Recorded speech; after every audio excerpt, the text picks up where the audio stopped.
Last year, we focused on 1 Corinthians, if you were here. Some of you heard that. Some of you have seen it since on the Formission website. They have it available back there on a USB stick, if you want it that way. And we walked through 1 Corinthians with an eye towards my health. What does Paul teach about being healthy in 1 Corinthians? And we asked a number of questions to begin. If you'll hear, you'll remember these. What does it mean to be spiritual? Because when I grew up in Pentecostalism, we talked a lot about being spiritual. And I began to wonder if we actually knew what that meant, or if we had as sharp an understanding of that as we could. Because I am concerned for us in this way, as I've studied a long time now, and I've been a part of this organization for a long time. I'm becoming convinced that we are running a race, in some cases, towards something that we haven't clearly identified. So we're trying to be spiritual, but we haven't quite figured out what that means. So I asked, what does it mean to be spiritual? What does it mean to be mature in the faith? I threw this out last year. You remember you were here. We had a great time in the mornings. I'd throw out questions. You all would answer them. And I asked, what does it mean to be really spiritual? Think of a really spiritual person in the PA1L. What does that look like? And somebody said, usually how high you can jump.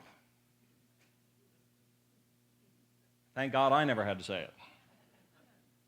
But we've had some of that. We've had some cases where you could shout and jump and talk in tongues and do it all around the altar, but absolutely tear your pastor apart then over dinner. And get out in the community and act far worse than those without the light. So if that's our definition of being spiritual, we've pretty well missed it. And as we work through 1 Corinthians, Paul tells them a number of things. You can't be sexually immoral and think you're spiritual. You can't be taking your brother to court. You can't be misusing the body.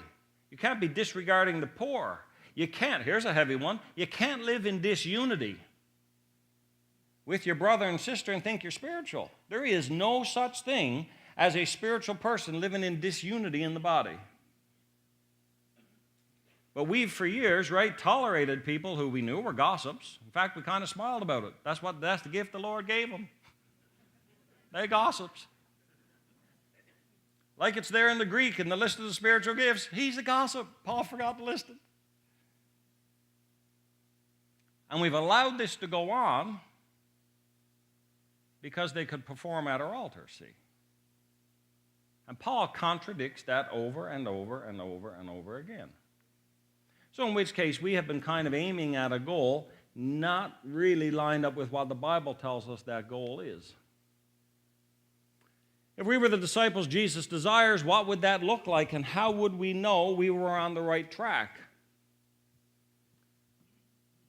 Let me share my heart with you. I promise to be as honest with you this camp as I was last camp. I tell you what, if you're in leadership and you are not honest with people because you're afraid of them, you're doing them a disservice. The Bible calls us to honesty and integrity and not fear of man or women, which very often is worse, as you may know. I think of the fact that Elijah stared down 850 prophets of Baal in one chapter, and then when Jezebel spoke to him in the next chapter, he runs and prays to die. So there's a lot to be learned there.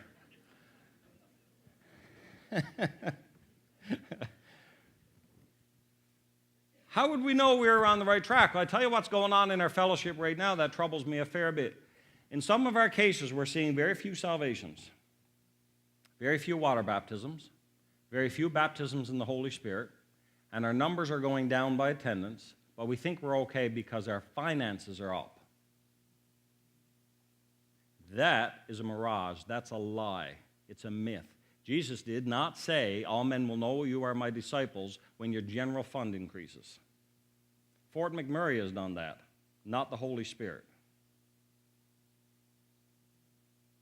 Ouch, or amen, or dear Lord, let us go, something. Does that, you know what I'm saying? So in some cases, we have been lulled into a false sense of security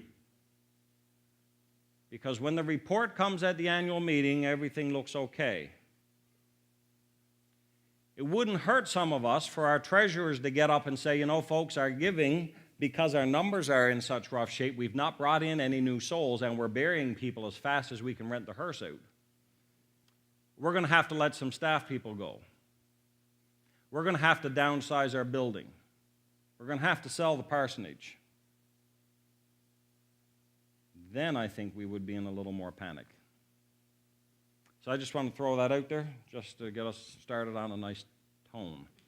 Now, so I asked this question: what if Newfoundland Pentecostals have sometimes misunderstood what biblical spirituality looked like? And as we walked through with Paul, and we talked about the fact that spirituality, in fact, is not how high you can jump, but it has every bit to do with how well you treat your brother and sister, this become apparent to us.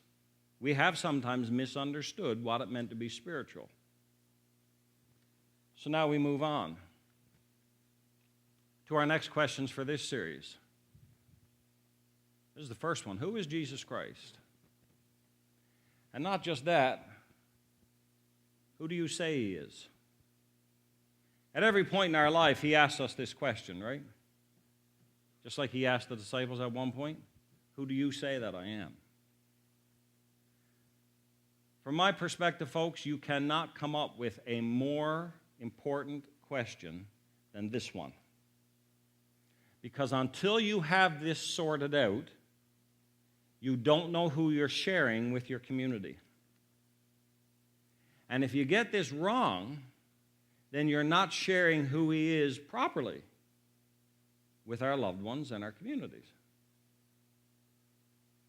You with me on that? This is not a really, really important question. Now, if I were here talking to new believers, then I would have a sense that you have now been just introduced into the faith, and so your understanding of who Jesus is relatively new. Maybe it's a year old. But here's my experience now in 40 years. And some of you got clothes on older than that.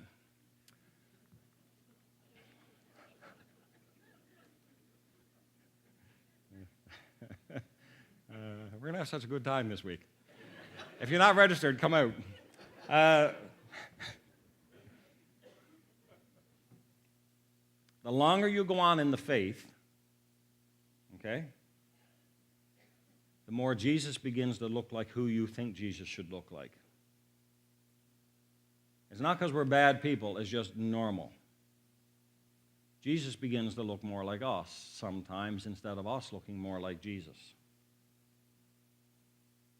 Right? I mean, that happens to you when you get married. You've been married a long time, you find you're starting to look like each other?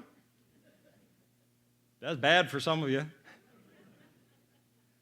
But you can almost tell a couple's been together long enough to kind of start to look like each other. That's bad news from Linda. Okay. So we want to really look hard at this question. I want each of you, especially as you come out in the morning sessions, to visualize the fact that Jesus actually looks at every one of us in our own life and he says, who do you say that I am?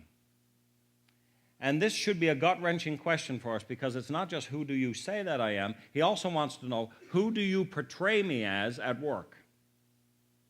Who do you portray me as when you're in the back of the church? Who do you portray me as when somebody cuts you off in Tim Hortons or they mess up your order? Because you are Christians, which literally means little Christs. So this becomes dreadfully important in the sense that our towns are looking at us and they're saying, by what I see of you, that's what I understand Jesus to be. And now for a sobering thought. By and large, they're rejecting him, aren't they, in our towns? And you know part of the reason is because what they've been shown as Jesus has never actually been Jesus. He's constantly been angry. He's been very judgmental. He's been a little too full of himself and arrogant. And they're saying, you know what, I have enough trouble of my own now. I don't need more damnation in my life. I don't want Jesus. It's really unfortunate if what we've portrayed as Jesus turns out not to be him. That's the purpose of this series. Here's a great quote from Mark Twain. In the beginning, God made man in his image, and man has been returning the favor ever since. You think about that. In the beginning, God made man in his image, and we have been returning that favor to God ever since. In other words, we're creating God in our image. And Lamont said, you can safely assume you've created God in your own image when it turns out that God hates all the same people you do.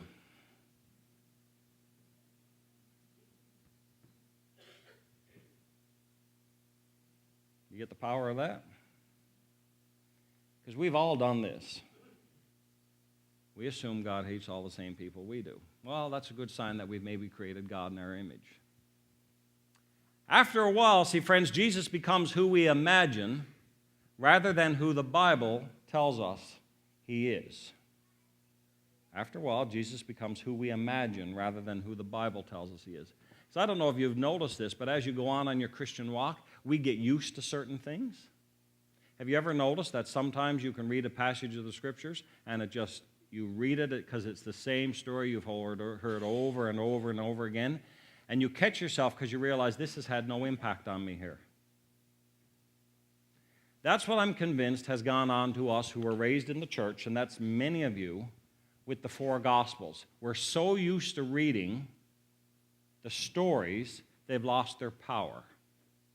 And so what I want to do this week is freshen them up for us and help us to see them through first century eyes. I want us to help see the stories of Jesus through the eyes of the people who would have been there. So we're going to ask a number of questions. How did Jesus interact with his culture and those in it? I don't know if you're aware of this, but we are right now in Newfoundland living in a sinful culture. You aware of that? Are you aware that this culture is antagonistic towards the church? Have you figured that out? You know, they're in a fight up in St. Anthony just trying to get a scripture verse on a school. You think this is going to get better? No. This is not going to get better, friends. I shouldn't look so happy about that, but it's not. We're only seeing the tip of the iceberg on that. So my conviction is this: unless and until we fully understand how Jesus dealt with culture, we are going to blow our chance in the coming decades to deal with our culture. Because if we do it in our own strength and our own wisdom, we are going to mess this thing up. But here's the hope. The hope is that Jesus was born into a highly pagan culture and very antagonistic culture, and he seemed to did well. His message got out and changed the world. But don't miss the side point. They killed him for it. So the time where we can cruise along in Newfoundland culture and be a Christian by name only and hide in the walls of the church, that day is gone. The day is going to come, as people like to say, to stand for what we believe. You agree with that? Well, then here's my caution. You'd best know what it is you're standing for. Because if we're standing for the wrong stuff, we're going to miss a God-given opportunity to reach a great harvest in our culture. Because we're going to be presenting the wrong thing to people, see. How did Jesus, because I want to know this, I want to know how Jesus did it so I can know how to do it. How did Jesus approach the sin so prevalent in his culture as it is in ours? We're facing real issues. The United States Supreme Court, as you just know, legalized gay marriage in all 50 American states. Some of you were outraged by that, not knowing really that the Canadian Supreme Court did the same thing 12 years ago. They're way behind us on this. How would Jesus have responded to that? Would he have shaken his fist at the world, as some of you like to do on Facebook? You shouldn't be my friend. I see all that stuff. Keeps track. That's how I know what Pentecostals are up to. Facebook. Praise God.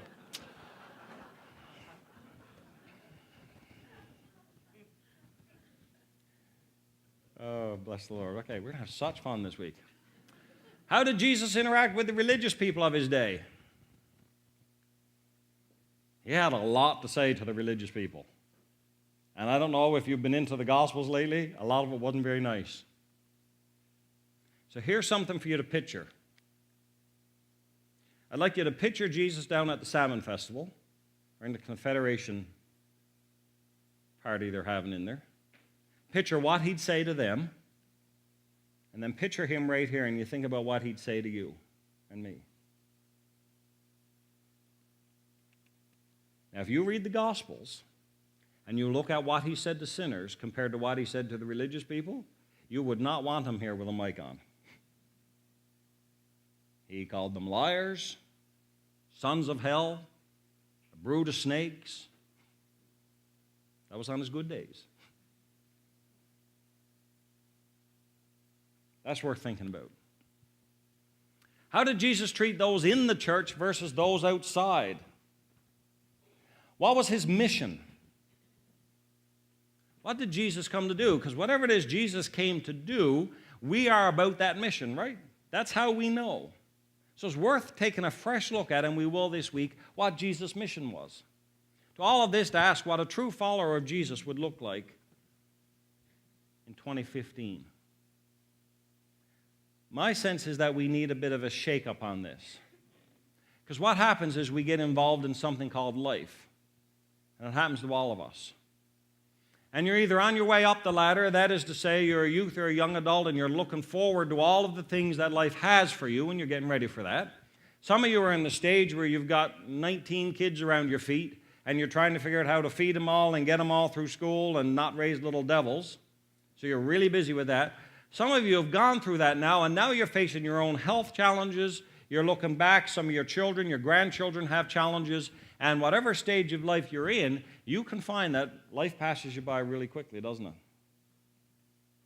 And if we're not careful, what happens is we just go to church, we do our thing, but our understanding of our mission doesn't get shaken very often. And I'm hoping that this week is going to help with that. So I'd ask you this question before I move. How much of a proper following of Jesus depends on first clearly understanding who he is and his mission? I would say it's very important. And what if we have sometimes misunderstood Jesus, his message, and his mission? Like we've misunderstood parts of spirituality, what it means to be mature. And further than that, is it still possible to be healthy followers of Christ if we've misunderstood who Jesus was and his mission? Well, not as healthy as we could be, because we are representing a Jesus to the world that we don't fully understand ourselves. So that sets the tone for the week. I want to take a fresh look at Jesus as portrayed through all the four Gospels.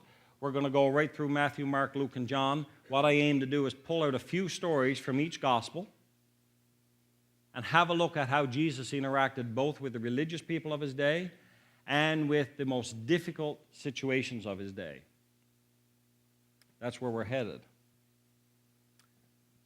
This morning I want to set the stage for that in our second section here by giving you a little bit of background on each of the four Gospels. I don't know if you can read this well. This was written when some of you were very young.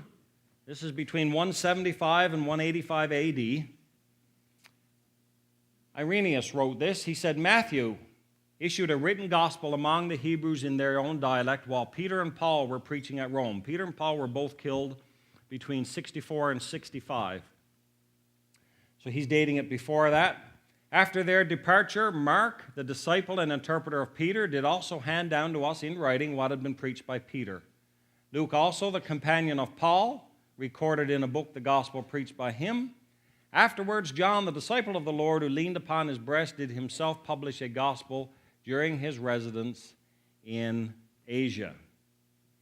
So that's the earliest record we have of the four being mentioned. Let me look at Matthew for a few minutes for you.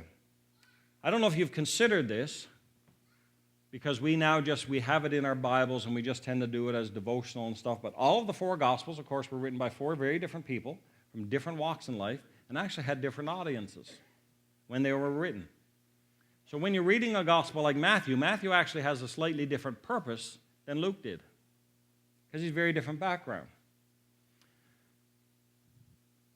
Early Christian tradition agrees that Matthew Levi, the one that Jesus called as a tax collector, wrote this gospel. There are indications within the book that the author was very familiar with money, and he has lots of references to money in his account. The purpose of the Gospel of Matthew is to prove to the Jews that Jesus is their Messiah. So Matthew is a Jew. He's writing to Jews. And he wants to prove that this one that we crucified here, he is actually the Messiah that you're looking for. So this Matthew is a book by a Jew to the Jewish nations. The central theme of Matthew's gospel is fulfillment. The opening genealogy, you know all this, one was the father of one, was the father of the other, of the other, of the other. This is designed to portray the coming of the Messiah as the climax of the history of God's people. And the remainder of the first 2 chapters directs the reader's attention to a wide variety of aspects of God's revelation in the Old Testament, which find their fulfillment in the coming of Jesus. Thus, the opening of the book sets the tone for Matthew's whole gospel. Matthew contains 54 direct quotes of the Old Testament and 262 allusions to the Old Testament. So when you read Matthew, Matthew will often say, I know in Matthew 8 it says, and Jesus healed all their sick. And then Matthew will say, this fulfills what Isaiah the prophet said, he was wounded for our transgressions. And Matthew is always saying, this fulfills this fulfills this. Because he's a Jew convincing Jewish people who Jesus is.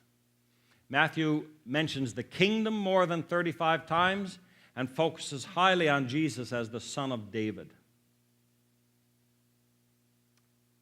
The Gospel of Mark. Mark the evangelist is mentioned 8 times in the New Testament.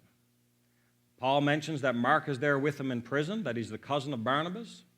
He mentions that Mark is one of his fellow workers. Peter calls him my son. It's very likely that Peter brought Mark to conversion and raised him up in the faith. Mark probably wrote his gospel in Rome, where Peter was. It's written in Greek and written for Gentile readers in particular, and probably for the Christians in Rome. So whereas Matthew is writing to Jews to convince them of Jesus Messiah, Mark is casting out towards Rome, probably, to Gentiles. That's us.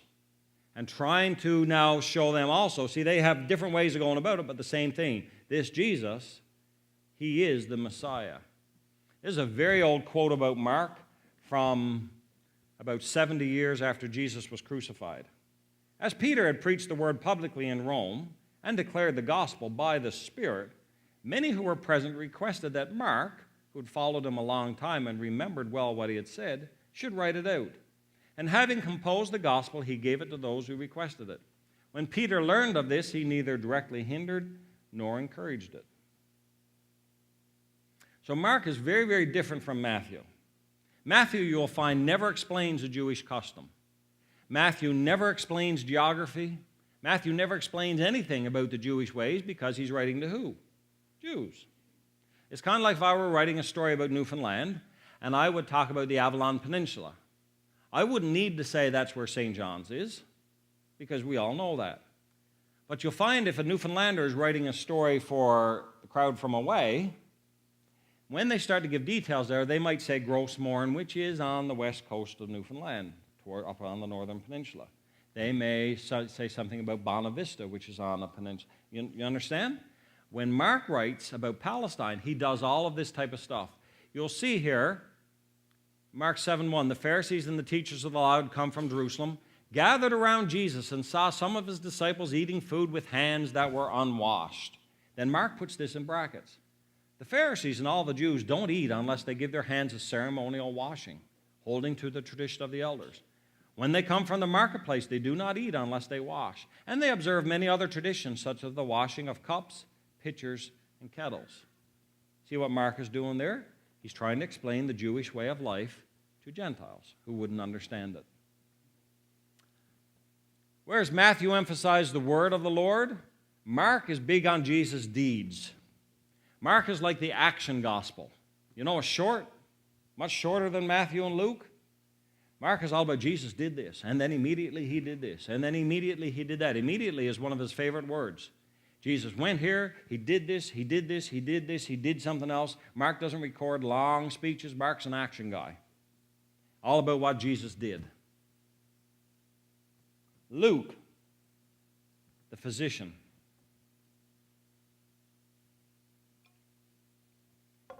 Luke is the only Gentile writer of the Bible. Not Jewish by background. Luke's the only Gentile. And you know what? He wrote 25% of the New Testament, because you know he wrote Acts, right? Luke, Acts together. Our Bibles have John in the middle, but Luke, Acts is a dual book. By training, he was a doctor. He joined Paul on his second missionary journey. And it is also clear that Luke is writing for non-Hebrews. He explains, for example, that Capernaum is a city of Galilee, that the country of the Gerasenes is over against Galilee, that the town of Emmaus is 7 miles from Jerusalem. If you lived there, you'd know that. So he's writing to a ruler named Theophilus, and we're not sure who that is, but we are sure that Luke's whole book is designed, kind of like Mark, to convince Gentiles that Jesus is the Christ. So Matthew is written to the Hebrews, and this is going to come out as we go through the week. Mark and Luke are writing with an eye towards the Gentiles. The Greeks were preoccupied with a consideration of humanity, who they were. So Luke focuses on Jesus as the perfect example of humanity. He gives a complete record of Jesus' birth and childhood. He traces his lineage all the way back to Adam. He emphasizes very human traits of Jesus, like his weeping and sweating drops of blood. He records a lot of Jesus' prayers. And here's what's interesting for us as Pentecostals, because we still believe in the supernatural, don't we? Luke is a doctor, so he's trained. He knows what it is to look for evidence. And he examines the miracle stories of Jesus. He mentions 20 of them, 6 are which are unique to him, and he treats them all as historical reality. So Luke, having investigated the miracles of Jesus, including the virgin birth, he presents them as this is fact. Jesus actually did raise a man from the dead.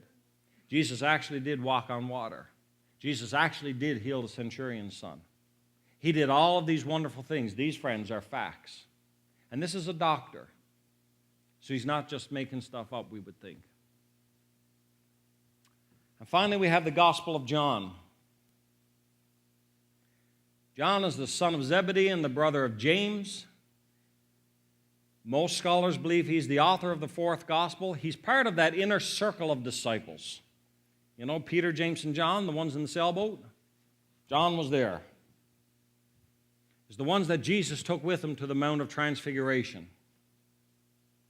Of all of the apostles, he was the closest to the Lord. He leaned against the Christ at the Last Supper. He's the one that Jesus looked down from the cross and said, "Behold your mother. Woman, behold your son." He rushed to the empty tomb with Peter. In this passage of John, he's called the disciple that Jesus loved, was following them. That'd be a great title, wouldn't it? Of all the disciples. You think the other 11 were jealous? The others were just ones Jesus liked. He was fond of. John is called the disciple that Jesus loved. John's basic purpose is to offer evidence and signs to prove that Jesus is the Son of God. He says it at the end of his book. Some of you will know this. Jesus performed many other signs in the presence of his disciples, which are not recorded in this book. In fact, friends, I don't know if you've ever thought of this, but we got 4 Gospels, Matthew, Mark, Luke, and John. You can fit everything there that Jesus did into about 30 days of 3 years of ministry. So there's all kinds of things that Jesus did and said and miracles he performed that never made it into the Scriptures. All kinds of other stuff. We've only got a little snapshot of what Jesus said and did. But John says, I wrote these down that you may believe that Jesus is the Messiah, the Son of God, and that by believing you may have life in his name. These are written that you may believe. No book argues more strongly for Jesus' deity. Do you love the opening verse of John 1? In the beginning was the Word, and the Word was with God, and the Word was God. And then by the time we get to John 1:14, and this Word became flesh and tabernacled among us. He pitched his tent. He camped out with us. This Word from eternity now has become flesh. And he's living among us. He's walking with us.